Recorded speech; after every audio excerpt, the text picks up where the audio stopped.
Muslim scholar has no shame in supporting Israel. Wow, let's have a look. Assalamu Alikum, brothers and sisters. Walaikum salam wa rahmatullahi we wa will be barakatuh. fundraising to sponsor orphans and needy children who need basic necessities to survive in the Gambia. There are many children who need our help and support. Assalamu Alaikum. Walaikum salam wa rahmatullahi wa barakatuh. Jazakallahu khairan for supporting That's a good thing. In Sport Academy. May Allah reward you. Ameen. Thank you, Saints Islam, for helping us in our education and books, materials, bags, and uniform. May Allah bless us. Ameen. Your donations will provide these young orphans with food, shelter, clothing, medical aid, and education. Donate now, link in the description box below. Do you remember this person? Yes, he's the same person who was under fire recently for making a video where he advised the Muslims and the supporters of Palestine to stop boycotting products made in Israel. Why or products though? that support Israel. If the Muslim government or the ruler says boycott, then yes, because he knows things you don't know. And they have agreements, they have taken care of it. So now he says, okay to boycott. And it happened before. But if it doesn't happen now, meaning that we don't know something, it's going to harm us if we boycott them. Yeah?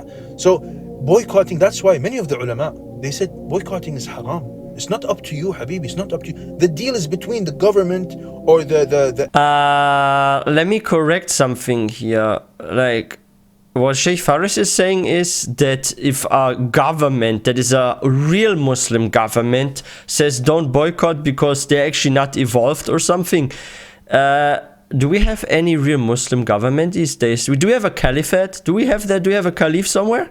We don't have that. What are we talking about? Do we have countries with the majority being Muslim in this world? Yes. Do we have any true caliphate, like a true Muslim government, like 100% Sharia, like according to Sharia? We don't have that anywhere. So that doesn't even apply to our day and age.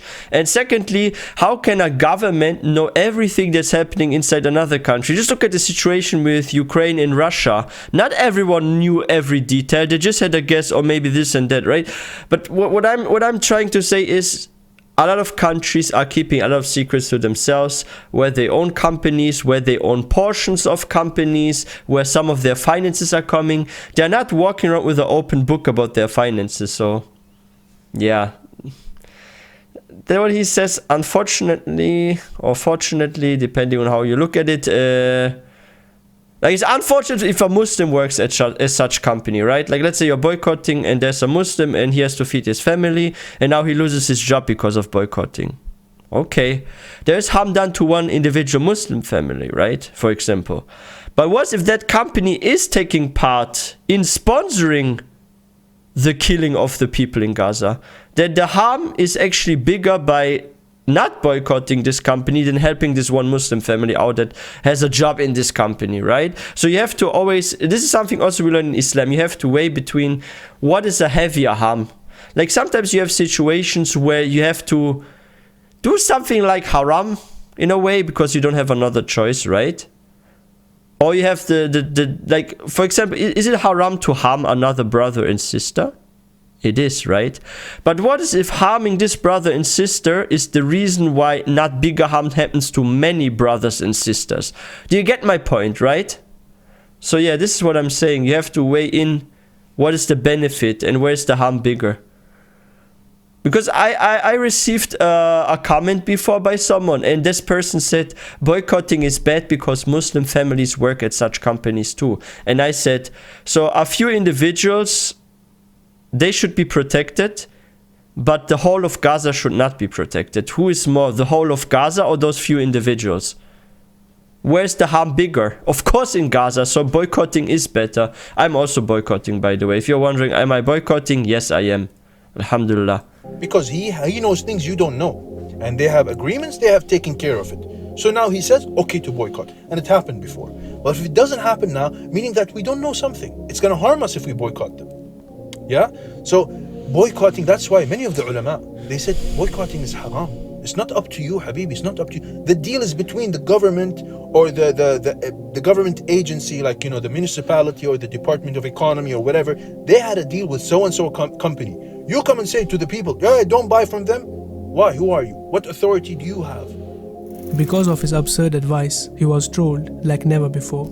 Now again, he has come under heavy criticism for his recent move.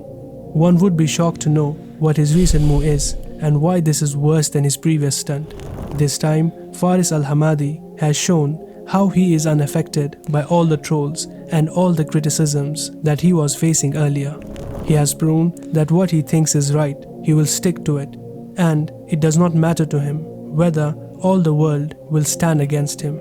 Recently, Faris Al-Hammadi appeared in Sneako's Rumble stream to have discussions with the recent revert Sneako. During the podcast, Sneako and Faris Al-Hammadi discussed various topics, both concerning worldly affairs and affairs related to the deen. But there was one particular moment that caught the attention of the viewers. At one point in time, Sneako and Faris Al-Hammadi were sitting on a bench outside a restaurant when a waiter came to ask both of them for their order. To this, Sneako replied that he would like to order a Turkish tea, but to one's surprise, Faris Al-Hammadi replied that he would like to order a Coke Zero. And what's more hurtful is that not only did Faris order the Coke Zero without any guilt or remorse, but he also laughed and giggled about boycotting in the video as if he were making a joke about the boycott culture of. You know what I would like to know about Faris, and I have to also further look into this to make sure. How does he even feel about Gaza? Did he say anything that this is horrible or something? Because if he's the opinion, oh, I'm not sure if boycotting will help because I'm not sure if the companies are directly sponsoring Israel. Like, let's say his claim is he doesn't know if they really sponsor it. Okay, that's his point. He has doubt, so that's why he's not boycotting. But does he justify what's happening in Gaza? Did he donate for the people? Like, does he do anything to help the Ummah in Gaza? Because this is another thing, like not boycotting because this individual is not sure. We disagree. But this is his point. And he's wrong. But how does he feel about it? Does his heart hurt when he sees the kids with injuries in Gaza? Like, how does he feel when he sees this? When already families are being halved or even less remain. Like, how does he feel about that?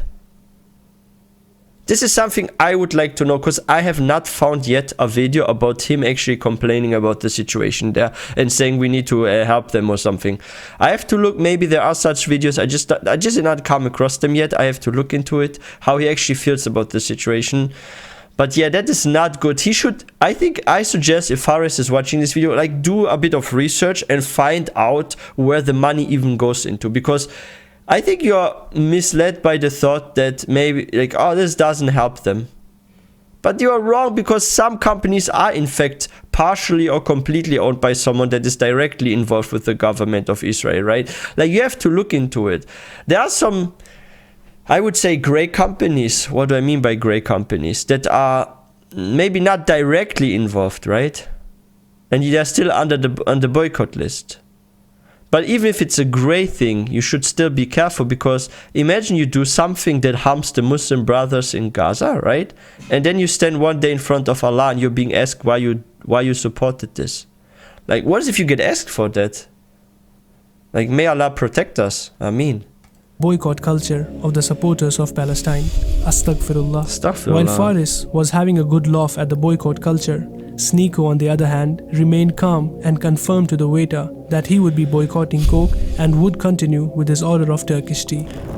Turkish tea is delicious. Just some waters, please. Waters, do you want some food? No, I'm okay for now. We'll eat after, yeah, because just some waters, please. And a Turkish coffee, please. One Turkish coffee. Cola zero, please. Oh, I'm supposed to be boycotting? Am I supposed to be boycotting in this video? Oh, come on. Of course you get cola, man. I didn't even pick up on that stuff for long. Coke Zero, yeah. Thanks. Turkish coffee for me, no Coke for me. I'm boycotting. MashaAllah. Can you believe this? A person who's a born Muslim, who makes videos teaching the rulings of Islam, yeah, he's someone of knowledge, to be right? a devout follower of Islam, is ordering food products from a brand that supports the onslaught upon innocent Muslims that is taking place in front of our eyes. What's more shocking is that he seems unaffected by the previous trolls that he faced when he advised not to boycott such products, because one is ruining the deal that was done between the state of Israel and the country in which one lives. As if the deal is much more important than the lives of our Muslim brothers and sisters that are lost on a daily basis. Only almost a month ago, a young boy from Libya uploaded a video that soon went viral, in which he explained how consuming such products is directly related to the suffering and pain that is being inflicted upon our fellow believers. Even young boys and recent reverts like Sneako are so firm in their stance. Alhamdulillah. They care about the lives of innocent believers. That's our Yet healthy here we hearts. see people like Faris Al-Hamadi caring more about the deal and making fun of the boycott culture instead. He shouldn't True make faith fun. extends far beyond. Like, if he only said he doesn't believe in this because his proof is not, like, he has not enough proof that they are supporting this, and he is unsure, so that's why he's not boycotting, then you can say in a way he's indirectly pardoned, right? Because you can just say, oh, he's without knowledge, he's actually misled, he does a mistake, right?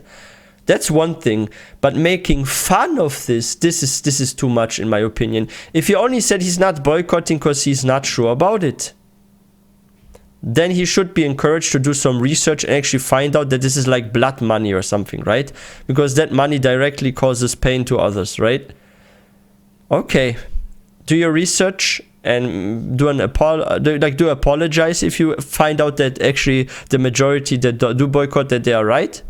Then apologize, make a sorry video in the future. It's okay. We all make mistakes, right? But not doing any research after like sticking to a certain thought or opinion and then making fun, and the making fun is the worst part, of people boycotting because they want to protect the ummah. Like, we Muslims, we have to protect others, right? You know what? There's actually a hadith by our Prophet Muhammad ﷺ that says that what a good Muslim is. And a good Muslim is someone whose body and from whose tongue another Muslim is also safe, right? And this hadith actually applies to this case too. If you're a good Muslim, you must make sure that another Muslim is safe for you. And if you're indirectly the cause for another Muslim not being safe, then this hadith applies to you. Because our Prophet Muhammad ﷺ said this.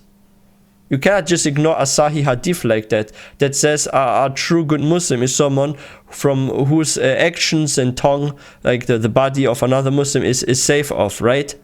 Like, how is a Muslim safe if you're not boycotting from you and you're spending money that actually leads to them coming under harm?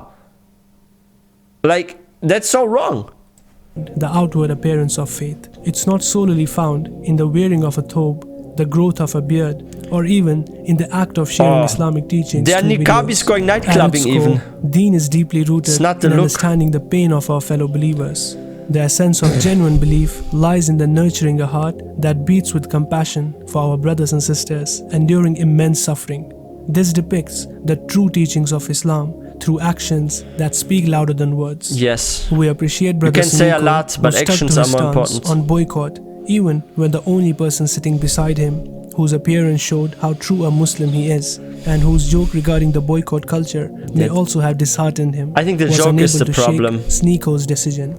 Those few seconds within 1 hour of Rumble stream were enough to tell whose heart beats for the sufferings of the fellow Muslims, Yeah, and Sneako whose has a heart was good more heart. concerned about the temporary products of this dunya. May Allah subhanahu wa ta'ala save us all from the disease of hypocrisy. Ameen. Ameen. I'm actually more, like, I'm gonna be honest guys, I'm more scared of hypocrites in Islam than I am of atheists. Do you know why? Because with hypocrites you trust them and you have trust in them. But if they do something against the religion, you actually sometimes let your guard down and you think what they're doing is correct, so you even follow them in something that is haram, right?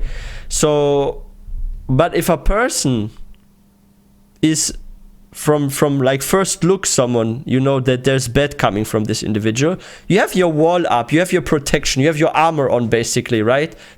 you are already in defense stance, right? You got your arms up just like in a boxing match, right? Where you're like trying to save your face, right? You're protecting your face. Like, you have it up because you already expect a punch coming from this person. But like a hypocrite, that's like a sucker punch. Like you get the punch from some side and you're not even prepared for it, right? So this is why I'm actually sometimes more worried or afraid of questionable Muslims than I am of atheists, because I know what's coming from them, but I don't know what's coming from a hypocrite, right? But you know, it's like bad here. This is what I said earlier, that he made fun about the boycotting. If he doesn't take part in the boycotting because he's the opinion that those companies are not evolved, or he's like misled, maybe he actually looked at the wrong pages, got the wrong information. Like in the internet, you can find also a lot of wrong information. This is true. You find sometimes hadiths that are unauthentic, that are being shared, and you actually think this hadith is sahih, but it's not. You sometimes find very strange fatwas by people that are lacking knowledge. Maybe he actually looked at a fatwa from someone without knowledge that said, oh, boycotting you shouldn't, or this and that, right? Or maybe he knows someone that works at the company that is his good friend and he has to feed his family. Like he could have some excuse, even though he's wrong. Like you can have an excuse and still be wrong. But to make a joke about people that want to protect the ummah, this is so evil. This is wrong. But yeah, guys, let me know what you think about this in the comment section. I myself boycotting. I want to protect the ummah because I'm thinking about the hadith of our Prophet Muhammad sallallahu alaihi wasallam, where he said that a Muslim, a real Muslim, a true Muslim is one where the other Muslim is safe of. And I follow this. I follow the sunnah. So I'm not going to do anything harmful to our brothers and sisters. I'm out of this, okay? I'm not going to buy it. I will wait until this is over and then I will drink it again, okay? But not now. But yeah. Like, he should do an apology video, in my opinion, for making fun. And if he doesn't want to apologize for the boycotting, he should at least apologize for making fun about people that are boycotting, because you don't do this. This is not a correct behavior. This is wrong akhlaq here. But yeah, guys, if you are new to this channel, please don't forget to hit that subscribe button for more content. And if you guys enjoyed this video, thought it was informative, please don't forget to give this one a thumbs up, and I will see you guys next time.